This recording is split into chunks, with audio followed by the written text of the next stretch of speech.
Welcome to Let Me Fix This. Enjoy the video. You start by preparing both devices. Make sure your AirPods are charged and updated, and that you have either a USB Bluetooth dongle for the Ps5 or a PC/phone for remote play.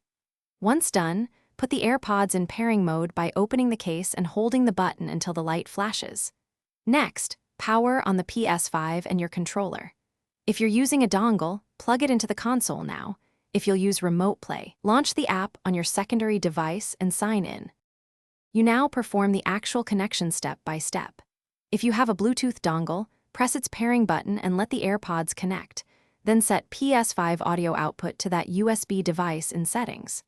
If using remote play, connect your controller to the phone/PC and enable remote play on the Ps5. The AirPods pair to the phone/PC and carry system audio. Make sure to set the app's audio output to the AirPods and lower mic input gain if you experience echo. Finish by testing in-game audio and party chat, adjusting volume from the Ps5 and the AirPods themselves. If you notice lag, make sure you're using a low-latency dongle or switch to a wired USB headset for competitive play. AirPods can introduce delay. If audio fails, unpair and repair the AirPods, reboot the Ps5, or reset the AirPods case. One key troubleshooting tip: if chat is missing, check Ps5 microphone/input settings.